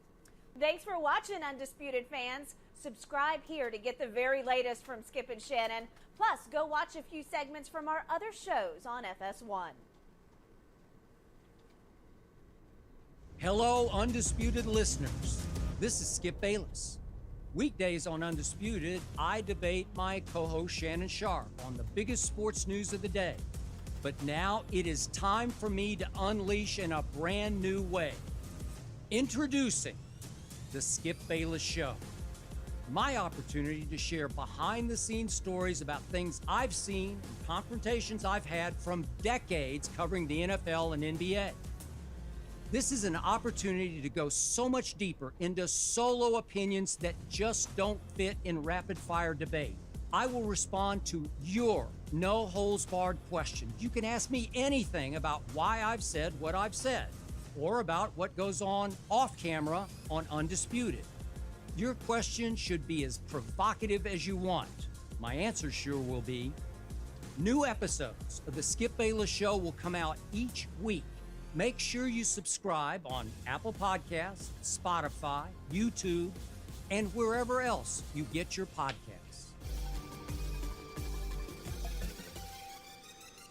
Welcome to the Undisputed Podcast. I'm your host, Jenny Taft. This podcast is the full show from today's episode of Undisputed from start to finish. They've got a busy slate, so Skip, Shannon, let's get to it. Good morning. Welcome to Undisputed. I'm Jenny Taft alongside Skip Bayless and Shannon Sharp. Guys, how are you doing? I'm not doing good. I'm not doing good at all. Shannon Sharp. Well, wait a second. I believe you're back in your home state of Georgia, and I'm a little surprised that Customs actually let you back in the state after you kept picking against those Bulldogs game after game after game. Am I right? I did, Skip, but the airports weren't busy yesterday. I snuck in like a thief in the night, and so no one really knows I'm here until you just ghosted me and dry snitch and let everybody know that I was in Georgia. I thought we talked about this yesterday. Hey, I'm the wettest dry snitcher there ever was. Exactly. Congratulations. Like a thief in the night. I have a feeling, Yes. Shannon, you're going to hear from a few people while you're home. Yes. But I know why you're not feeling so good today, and it has something to do with your Lakers. Again, Shannon, what's going on? Let's talk about what we saw last night, guys. Russell Westbrook may have hit a new low last night, scoring only 8 points on 2 of 14 shooting, and the Lakers 125-116 loss to the Kings. LeBron actually scored a game-high 34 points, and LA did have a 14-point lead earlier in the game, but the defense slipped and frustration took over as the purple and gold fell back to 500 on the season. You know, Shannon, a lot of people before the season started, they pegged the Lakers to win the West. What has happened to this team? They're not a good basketball team. They can do all the talking and they can go have all the meetings they want, and they can say, well, this team did this in a different sport. We're very capable of doing that. If you look at the talent that we have, you look at what we've been able to accomplish individually, and some of us has accomplished some great things together. They're not a good basketball team. Skip, that small lineup, and I said it, Skip, we've talked about it. It is very conducive for spreading the floor, letting guys get lanes, and can be able to shoot the basketball. LeBron has benefited the most from this small lineup, but you are at a disadvantage when it comes to defense. First of all, they don't play defense to begin with. So now when you put this in context, Skip, you don't play defense and you got smaller guys on the floor. The Kings got 70 points in the paint without a big. Okay, Marvin Bagley Jr. is really a big, and they've been trying to get rid of him for the last 3 years. And Tyrese Halliburton said after the game, we knew we could get whatever we wanted. We just had to put the ball in the basket. And Skip, they got a 14-point lead. And it seems like every time they get a lead, everybody now all of a sudden, LeBron started it off, jacking up ill-advised threes. And then if Bron does it, who else you think is going to do it? Russ like, well, there's no AD. I'm second in command. I can start jacking up bad shots. And you jack up bad shots. You don't play defense. A 14-point lead all of a sudden becomes 11, 12-point deficit. Skip, I can sum this game up for you last night. Austin Reeves got hot in the third quarter. He hits back-to-back threes. Instead of Russ coming down and trying to say, okay, go pick for him so I can get him another three, what does Russ do? He takes a three, holds the pose. His guy that's guarding him leaks out, gets a layup. He said, you know what? I got something better for you. I'm going to come back down the court. I'm going to jump up in the air. I got nowhere to go with the basketball. Turns it over. It leads to a transition three by Buddy Hield. So what was a 6-point game, now all of a sudden it's an 11-point game going into the fourth. Skip, they get it down. You know what? They whittle it down. They got it down to 4. LeBron passed the ball to Russ and just stands there. He said, watch this, y'all. He said, I want everybody at home, everybody, watch this. He passed it to Russ. What did Russ do? Break the three. They come down, get a shot, and the ball game is, for all intents and purposes, is over. It was over. Skip, I wish I could say, you know what? When AD gets back, everything's going to be well. Yeah. But AD wasn't playing well before he left. So when he comes back, everything isn't going to be well. Skip, I wish I can give you, say, well, you know, this, that, and that. They're not good. I can't sum it up for you in any simpler terms. They're not a good basketball team. They don't play defense. They came out scorching hot. Malik Monk was hitting threes. LeBron hit a couple. Brown was getting downhill. They were playing well. But it seems to me when they start hitting threes, not everybody just wants to come up and jack up threes, and nobody plays defense. Skip, I'm looking at the shooting chart for the Sacramento Kings. Nobody shot under 50%. Skip, how you 7 of 14, 9 of 14, 7 of 12, 5 of 8, 5 of 10, 11 of 21, 4 of 8, 3 of 4. Skip, 55%. How you gonna be? Yeah, 55%. I mean, I've been in practices and we couldn't shoot 55%. They shooting this in an NBA game against other elite level talent. This is embarrassing. This is embarrassing. It doesn't get any lower than this. And I'm looking at Russ. Skip, his last 3 games. Now, this is 3 straight games in which he scored single-digit points. He's 8 of 40. Skip, 20%. Russ is shooting 20% from the field. 20. I tweeted last night, Skip, is there a quota on how many layups you can miss in a game or you can miss in a season? Because I can assure you Russell Westbrook is over that limit. He's reached the number of misses in a game that an NBA player shouldn't miss in a season. And it's bad. It's embarrassing. But, Skip, they're not good. They're not going anywhere. I don't care how many more meetings they have. I don't care what. They could have Dr. Phil. They could have Tony Robbins come in and speak. Hell, if you want to, bring Steve Harvey. He's good at pep talk. Ain't nothing happening. He is. Ain't nothing happening. This is who they are. This is what they are. Are you ready to say, right here, right now, that your Lakers will miss the playoffs? Skip, are you ready to go there? Skip, I told you that. I said, Skip, you talk about play-in. I said, I'm hoping they can just make the turn. They can just make the play-in. As we speak right now, they're not making it. They're not making the playoffs. Playoffs? I'm like Jim Morrissey. Playoffs? I just hope they can win another game. Okay, I wanted to get you back on record because just to keep everybody with the biggest picture here, as Jenny read to start this topic off, the Lakers, which I had forgotten actually, were prohibitive favorites to win the West. Correct. Let's call it consensus, maybe not prohibitive, but consensus favorites by all the betting sites to win the Western Conference. They have plummeted to 21-21. We are more than halfway through this basketball season.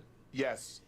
And obviously, you did make one point that we have to get back on the record. They are now without Anthony Davis. I still consider him a top 10 player. But to your point, he has not played like a top 10 or 20 or 30 or maybe 40 player so far this year, and I don't know why.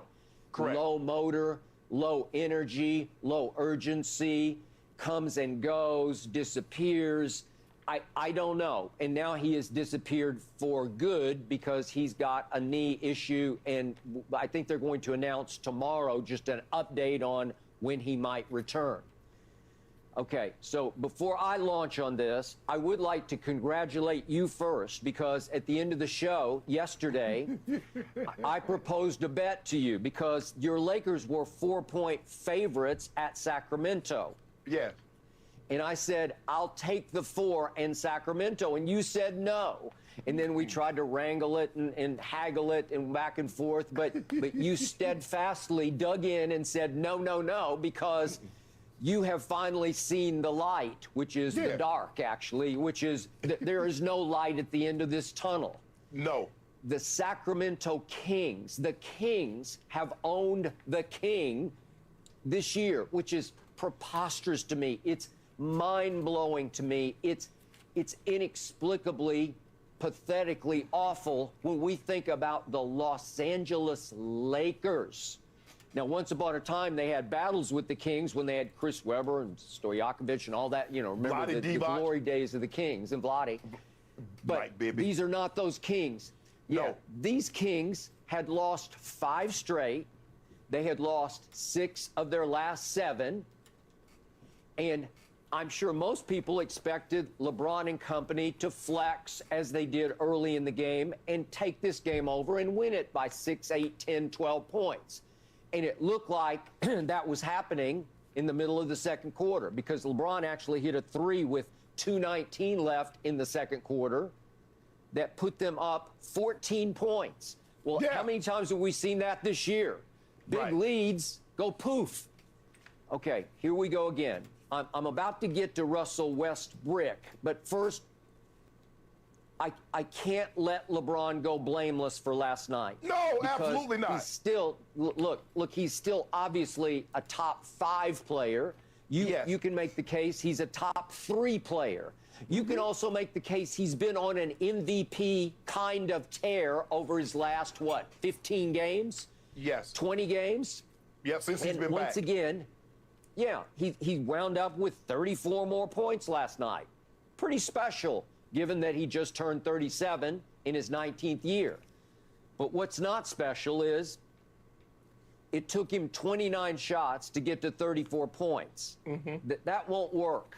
No. And he's jacking up threes at by far the highest rate of his career because if we look back to the last 2 years, he took career high 6.3 threes a game. The last 2 years, those are career highs. He's all the way up at 7.9. So he's taken 8 threes a game. And last night he was feeling it. And as we always talk about, LeBron, be careful, don't fall completely back in love with that shot because your career says you're average at best from 3. And right now he's right in the middle of pack of 3-point shooters. He's at 36.6%. It's right dead middle of all the 3-point shooters in the league. Yet, wait a second, he's 16th in the league in attempts from 3. Man, that's a lot. Last night it was way too many because he took 12 and he made only 3. But to your point, early on it looked like he was just dominating. It looked like it was, I don't know, in his glory days, in his younger days, if we took him back 10 years ago, the start he had last night in Sacramento would have equaled a 50-point game. 50, no question, seriously. no question, no question. Shannon, seriously, mid-second quarter, I'm thinking he might go for 50. The problem is he's in his 19th year. He's going to start to run out of some gas. So here's the bottom line takeaway.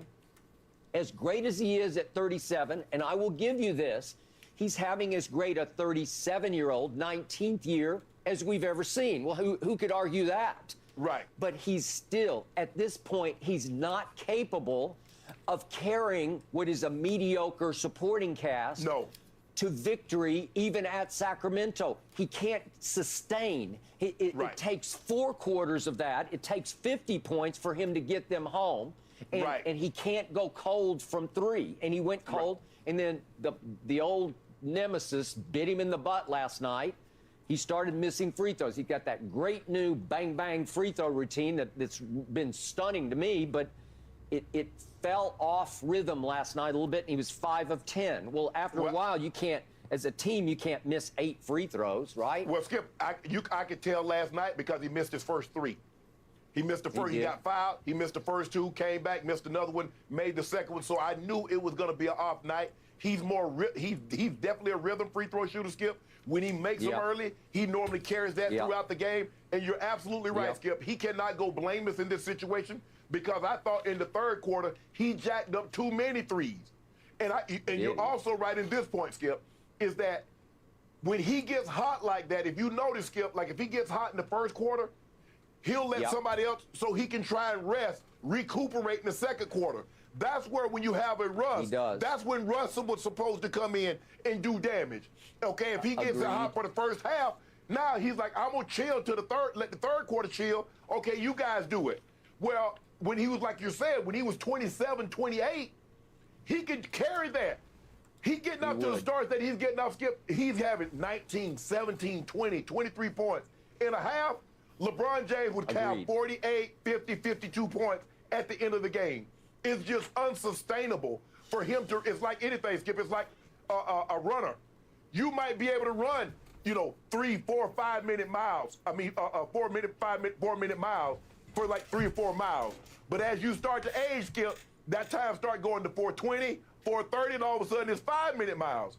Well, LeBron James, he just can't play at that elite level for 38, 40, 42 minutes like he once could. And by the way, last night, the Nets made a statement at Chicago, and Kevin Durant, the best player on the planet, Kevin Durant last night scored 27 on 10 shots. LeBron scored 34 on 29 shots, just to give you some comparison. Well, it just I was takes watching that too game. many shots. I watched that game, Skip. I've never seen anything like that. 71-71, and the next thing you know, it's 131-81. It's the Kyrie effect. All of a sudden, Kevin's got Kyrie back at riding shotgun, and he's like, watch this. Okay. Now we turn to the man I nicknamed long ago, Russell Westbrook. The irony of last night was only one turnover for Russell Westbrook, and yet he still leads the league by far in turnovers because what is he? He's still plus 19 on James Harden. But the painful irony for you is that Russell Westbrook also leads the league in minutes played by a ton. He's played 52 more minutes than anybody in the league, which is not good news. It's bad news for you and the Lakers because he is as pathetic a shooter as a point guard as we have ever seen in the history of this league.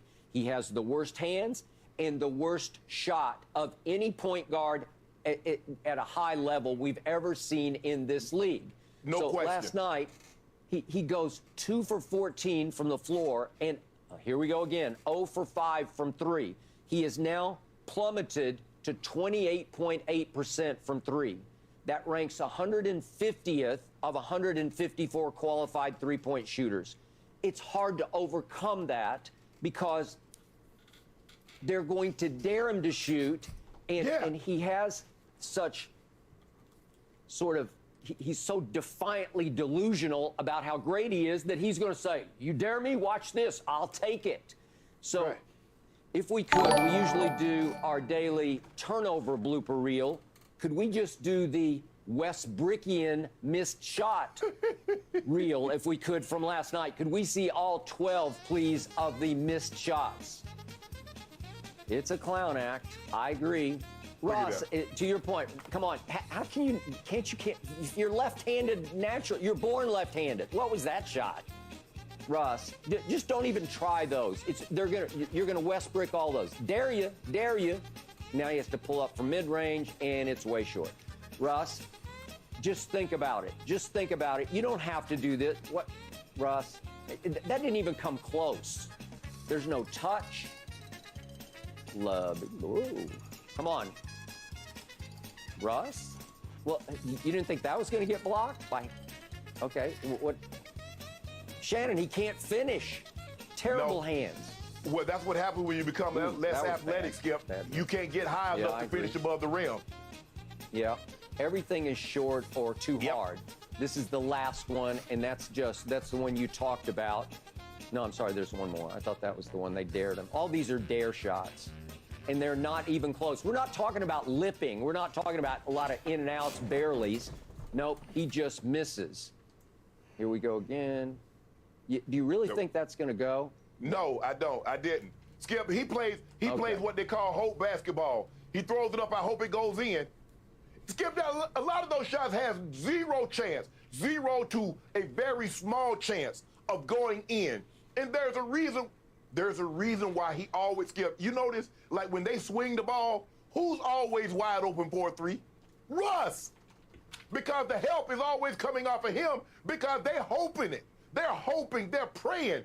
Make them swing the ball to him and then cut him off just don't give him a driving layup. Make him contest his layups because now the athleticism is waning and he's not able to elevate over everyone and lay the ball into the basket. So now a lot of times it's hitting the bottom of the rim or it's going way over the top because the athleticism is starting to wane and he's not fundamentally sound. Skip, you see the difference?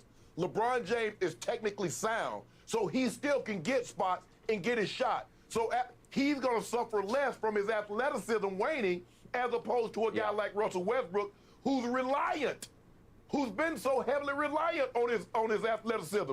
Kevin Durant, who's going to age gracefully because he's not reliant on athleticism. Guys that are athletic. Look at Derrick Rose. Look at guys that's been very athletic, Skip, and relied so much on that. They suffer injury, they start to age, and it's hard on them. I agree. And yet, I told you before the year started, my biggest fear for LeBron was he's an average three-point shooter. Russ is a pathetic three-point shooter and also a pathetic free throw shooter. We didn't even get to that. But what's going to start happening, I predicted, is that Russ's man will just fall back into the lane and say, you can't come in here.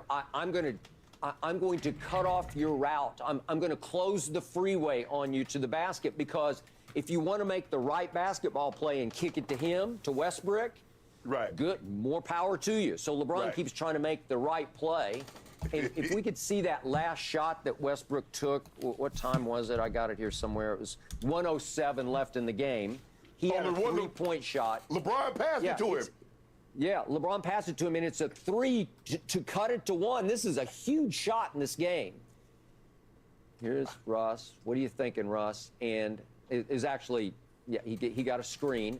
And not only did he miss, but then Metu came down to the other end and made a three, and all of a sudden you're done because now it's a 7-point lead, right? Yes. Okay. Yes. So that's where you're relying on a cinch, slam dunk, first ballot Hall of Famer to make one shot where you're uncontested. You're pretty much unguarded. You can't get a better shot than that. Right. And all you have to do to beat the Kings is make that shot because the momentum's going to swing. Maybe LeBron can make one more play. You're back in the basketball game. And instead, it's game over with that miss and Metu's make. So now, let's turn it. Go ahead. Go ahead. I was going to say, I almost pulled the footage of where LeBron was going to come set a screen for Russ to let him get a shot, and he waved LeBron off. He's like, no, I got this one. Let me have this one. Let me have this one. And he jacks. LeBron just dropped his head. So, what did Russ say the other day? He said, I am allowed to miss shots, and I'm allowed to make turnovers. Well, are you allowed to miss 12 shots? No, you're not. I mean, that's just, again, defiantly delusional. You used to be Russell Westbrook, but you're not now. And if you could help on the defensive end, we would give you some break and some pass, but he doesn't help at all. So all of a sudden, LeBron's team ranked #1 in defensive efficiency just last year has plummeted to 16th in defensive efficiency. And to your point, 70 points in the paint last night, and Halliburton saying, we could just get anything we wanted. Well, your worst nightmare this year has been De'Aaron Fox because he's just too quick for even Avery Bradley. Yes. And if we could now see, if you would bear with me on this, I know it's just De'Aaron Fox. Could we see the shots that he made? What was it, 11 shots that he made? Yeah, 11 of 21 shots. Watch this. Watch where they come from. He made 0 threes. That was Avery Bradley. Got smoked on that one. Come on, somebody. Can you guard him, Stanley? Come on. Somebody just stop ball. Just stop ball. It's a layup. He's a left-handed. Giving up layups. I know. Come on. You can't let a guy get to his dominant hand. Skip, he's left-handed. Yeah. Why you keep letting him go left? Shannon, he's 6'2". Really? These are layups. Look at this. Look at this. Watch this. He's left-handed. Really? Get to his left. LeBron, you got to help a little bit. You got to help a little bit. Come on, somebody. That was Trevor Ariza. Come on, somebody get in front of him. Malik Monk, no, easy. Layups. It's a layup line. It's a layup drill. It's a layup parade. There's one little mid-range. He's pretty good at that, but he 0 for 2 from 3, so he didn't even really try many threes. Shannon, you're not going to win that way. You have to play a semblance of defense. Even Vogel, the first line out of his mouth, I watched his post-game live. He said, we didn't play any defense. Okay, well, if you don't play any defense, you're going to miss the playoffs. And it's just hard for me to fathom that a LeBron James team, even in year 19, that we'd be talking in the middle of the season, a little past midpoint, about missing the playoffs? Come on. Skip, I'm not surprised because we spoke of this. We foretold of this story. It's like the wise men, Skip. The wise men used to sit around and tell of great tales of things that have happened or foreshadowing of things to come. We tried to tell everybody that would listen. Just because somebody is a great player doesn't mean they're going to mesh well with other great players. Russell Westbrook was a horrible fit for the Los Angeles Lakers. And I was thinking to myself, if anybody can make this work, LeBron James can make it work. But nobody thought, except the Lakers, that this was going to be a great fit. The thing that hurt the Lakers, Skip, is that the Lakers have always gone after names. You go back and look at the Lakers, Skip, when Jack Kent Cook, he used to own the Lakers. It started out with Wilt Chamberlain, and then it went to Kareem, and then it went to Shaq. You look at all the Lakers, LeBron, you look at what they go after. They go after names because it's Tinseltown. We need big names to put butts in these seats. That's why you used to see the Jack Nicholson, and you see the Denzels, and you see all the great, the A-list stars sitting courtside because they had the big names. But those big names fit. They needed a Shaq. They needed a Kareem. They needed a Wilt. They did not need Russell Westbrook. They did not. There are so many guys that might not have the name that was going to be a much better fit. And I don't think they thought the name, but they forgot the fit. It's all about fit. Parts need to fit. And just because, Skip, you can get a whole bunch of parts, but it doesn't mean it's going to work on your car. Just because it's got a fancy name, hey, a big engine ain't going to fit in the next 10. So, and that's what they got. They got a big name, but that it does not fit. And it's as simple as that, Skip. Sense. Yeah, So, it's not Shannon. fitting, it's not working at all. Yeah, Jenny, allow me to say to Shannon, Yeah. friend to friend, heart to heart, no, they know. I pity you. No, you don't. Not. You love it. You love it. I know you do. You're loving it. Not. I pity you. Yes. Not. Yes. No mercy. Well, Micah Parsons was activated off the COVID list, and the Cowboys are sure to need him against the 49ers this weekend. Dallas ranked 6th of 7 NFC playoff teams in defending the run, and we all know that San Francisco loves to run Kyle Shanahan's offensive scheme. So, Shannon, will the 49ers run wild on the Cowboys? I don't know about run wild, but I know they will run the football because this offense, everything they do is predicated on running the football. And they want to minimize Jimmy Garoppolo's involvement in this game. So what they do is that they find a myriad of ways to get the ball to the running back, hand the ball off to Deebo Samuel. Even Brandon Ayuk will have a couple of handoffs. And so, Skip, that's what you try to do. A team like the Dallas Cowboys that predicate themselves on pressuring your quarterback, forcing him to throw the ball before he's ready. Now our back end can take it away. Or getting our hands on your quarterback and forcing him to turn the football over. But when you're running the ball, and Wes, that's what you've always tried to do. When you find a team that wants to pressure your quarterback, you run the football at them. And so now it forces them to be able to, you got to stand in there, stop the run. So now you're not going to be able to jump off the football and try to pin your ears back and come get our quarterback. The 49ers can run the football. I think they're 5th in the league in rushing over the last 9 games, 140 yards. The Cowboys are like 23rd against rush defense, giving up about 4.5 yards a carry, Skip. So now that's the bottom of the league. So now what you don't want to have to do is sit in there and play the run versus what the 49ers want to do is try to run the football. Now, they do have guys that are great run after the catch. You got Kittle, who's a dominant run blocker. Trent Williams, the best left tackle in football, will be back. So if that elbow holds up, he's going to be able to neutralize who's ever going against him. He's legit. He's big time. But when you can run the football, Skip, it's a lot easier to pass block because guys are not getting off on the snap of the ball because they got to run. Because if I run up the field, it might be a handoff, and they're running the football just where I left from. So I think the 49ers will run the football. Now, are they going to run the football like they did against the Packers, Skip, that one year in the championship game where Jimmy G threw 8 passes? It was almost like a Mac Jones game with ideal weather conditions because Jimmy G only threw 8 passes and they ran the ball for almost 300 yards. I don't know if they're going to be able to run the football like that. But I do know Kyle Shanahan will make a concerted effort to run the football because that's his best chance. Because you don't want D-Law, you don't want Gregory, you don't want Michael Parsons, and all those guys, the Armstrongs, pinning their ears back, unleashing on Jimmy G. So they're going to run the football. And your concern, what should concern you, Skip, they start getting 30 rush attempts. They get 35, 40 rush attempts. You're going to be in trouble because they're going to control the clock. Your offense is going to be on the sideline, and your guys are not going to be able to pin your ears back and take the ball away from Jimmy G. So you better hope you can get a lead and take that running game out of it, because if you don't, you're going to have a long Sunday afternoon. Shannon Sharp. Yep.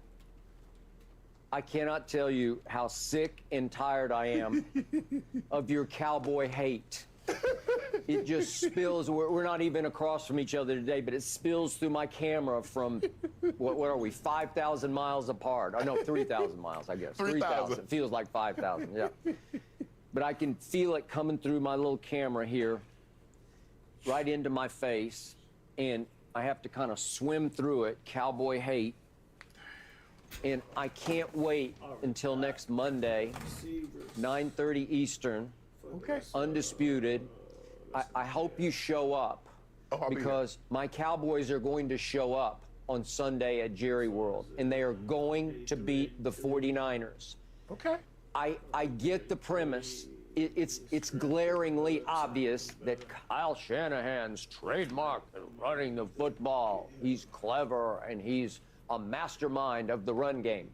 Is he not? Give it to you. He is. I give it to you.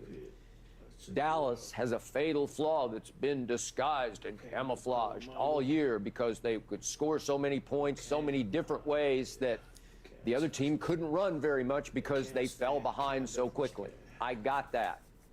The one blueprint was provided by that guy who's no longer the coach in Denver. I don't even want to say his name. Oh, Vic I Fangio. was angered. Yeah, old Fangio. I was angered, you recall, a couple of days after the Denver debacle at Jerry World a little earlier this season, because Fangio said, I gave you the blueprint. Well, the blueprint was to run for 190 yards against my defense.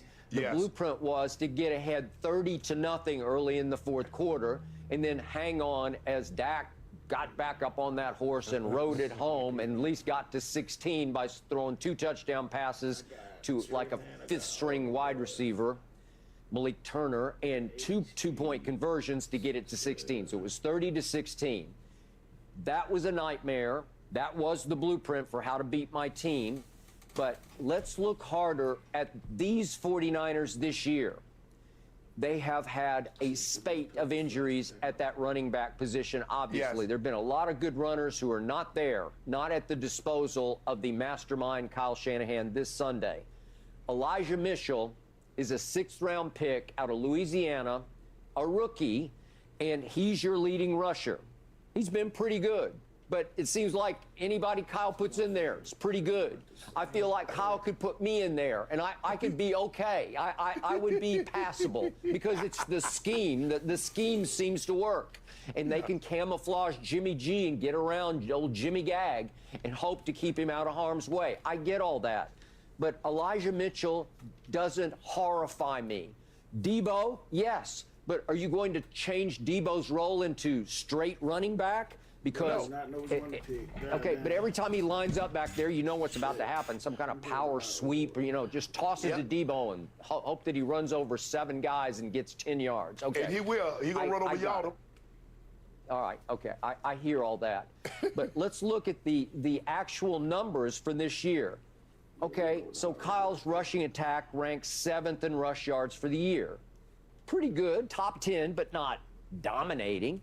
And then let's look at yards per attempt this year. They rank 16th in the NFL. Well, that's right in the middle, 4.3 per. Okay, right. I'll give you that. It's kind of mediocre. Pro Football Focus, your Bible, my website. Pro Football Focus ranks the 49ers run game 19th in the NFL. Okay, so is it vintage, classic Kyle Shanahan? No. I don't think so. But you just Okay, said, but you just said, given the myriad of injuries that they had, and they're using a 6th-round draft pick that's a rookie, and they also using Deebo Samuel, who's a Pro Bowl wide receiver, who only two running backs have more rush touchdowns than he does over the last 6 weeks, 7 weeks of the season. So, given that, shouldn't that scare you? That they're starting to get healthy and round into shape for you? What scared me was last year's run defense. It was arguably the worst ever, even though it didn't quite finish at the dead bottom. Houston did last year, but we were 31st. And we came around a little bit at the end of the year, but just, if I may bring up some very painful memories, my defense last year, as you recall, at home gave up 307 yards to the Cleveland Browns. Yeah. Odell sort of rubbed it in and piled on remember, with that reverse. Yes. Okay, so that's 307. Then we went to Baltimore. It was some weird night, like Tuesday night or whatever it was last year. Remember this one? 294. Not surprising because that's the Ravens. That's what Lamar and company do. But 294. Then Kyler and company came to Jerry World on a Monday night and ran wild for 261. And do you remember what happened at Washington? Talk about a nightmare of a disaster, of a debacle. 208 yards, the Washington football team ran over its arch rival Dallas Cowboys. Okay, so I just gave you 4 200-yard-plus games. Right. Well, at least this year we didn't have any 200-yard-plus. Denver was the worst at 190. So we, quote-unquote, improved all the way up in total yards per game allowed. We are all the way up at 113 a game, which ranks 17th. Well, it's pretty good coming from 31st to 17th. So are we at least respectable or passable or average or whatever you want? Yeah, we're average. Yeah. So average. Okay, go ahead. For me, Skip, you dodged Christian McCaffrey. I think the biggest thing for you is that you didn't run into any teams that will be as committed to the running game as the 49ers will be. You also played teams that you were able to get in front of, and you took their running game out of it. Now, if you get ahead of the 49ers and take their running game out of it, okay, all bets are off. But I don't believe you're going to be able to race out to a 14, 17, 24-point lead and take their running game completely out of it. So they will be committed.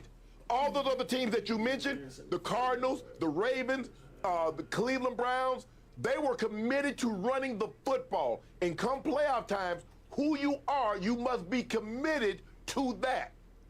I believe they'll be committed, and I believe they'll expose your team. Your team has not had to face anybody that's as physical as the 49ers will be on Sunday. And on Monday, I hate that I forgot. I have a 49ers helmet, and I left it.